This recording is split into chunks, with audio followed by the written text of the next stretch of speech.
Back to Godhead Prabhupada. The Soul and Matter, A Fish Out of Water. Back to Godhead. November 1982. The Soul and Matter, A Fish Out of Water. This conversation between His Divine Grace A.C. Bhaktivedanta Swami Prabhupada, one of his disciples, and an Indian lawyer took place in August 1976 on an early morning walk in Hyderabad, India. Srila Prabhupada, at the present moment nearly everyone is in darkness. Natavajas Farthagatam Hi Visnum, they do not know that the goal of life is to know Vishnu, or Krishna. Out of ignorance they are accepting this material life as everything. But they are forgetting about the problems of birth and death. These are their real problems.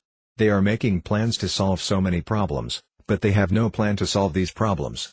Lawyer, is it possible, then, for us to conquer death? Srila Prabhupada, oh, yes, by becoming fully Krishna conscious. Lawyer, and in that case there would be no death and no rebirth? Srila Prabhupada, yes. You are eternal, and your original home is in the spiritual world.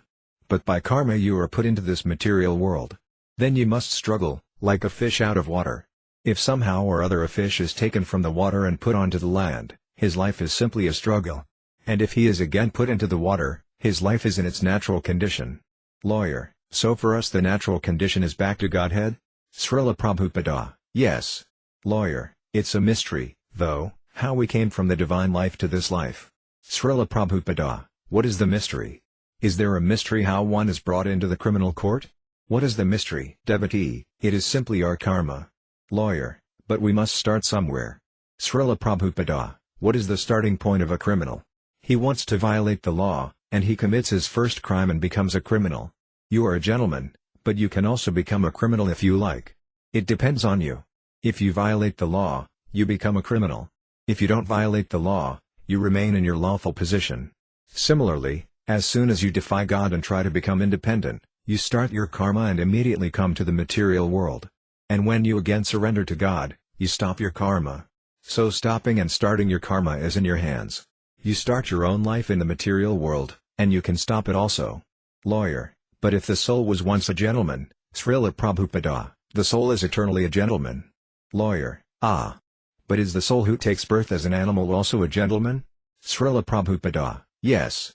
He is a gentleman by nature, but a criminal by artificial means. As soon as, lawyer, but suppose you attain moksha, liberation. Is that the same as returning to the spiritual world? Srila Prabhupada, there are two kinds of moksha. In the first kind one tries to remain in the impersonal Brahma effulgence. But one cannot remain there eternally. The Brahma effulgence is like the sky. You may go up into the sky, but you cannot remain there. If you don't get any shelter, you have to come down again. You are a living entity and you want enjoyment, but what enjoyment will you find in the sky? You require society, friends, love, everything. But none of these are there in the Brahma effulgence. So, the moksha of the impersonalists is temporary because although they think that by merging into the impersonal Brahman they will be happy, they cannot be happy there.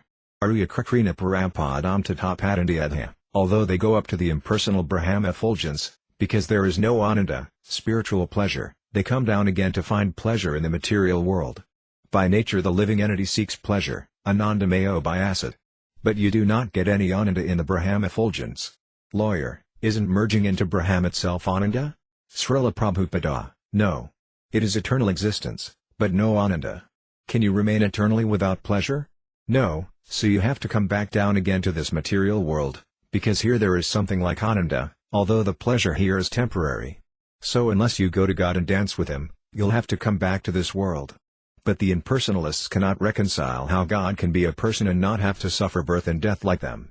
Because they have had a very bad experience of being a person here, they think the Absolute must be impersonal in order to be perfect.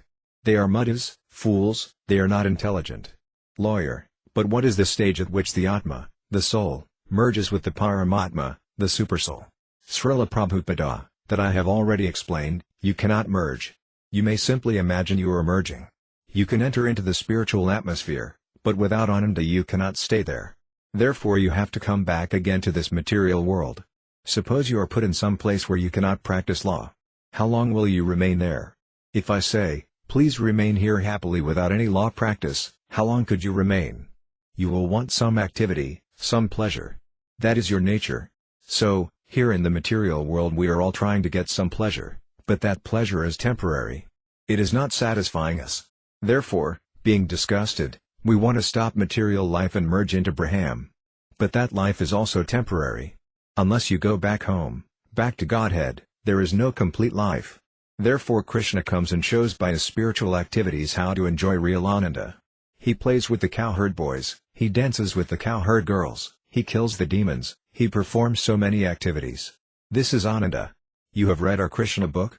Krishna book, or Krishna, the Supreme Personality of Godhead, is Srila Prabhupada's summary study of the 10th canto of Srimad Bhagavatam, India's greatest spiritual classic. Krishna's activities are described there in detail. We are trying to give people real knowledge from the Sastra, scriptures. Now it is up to them to take advantage of it.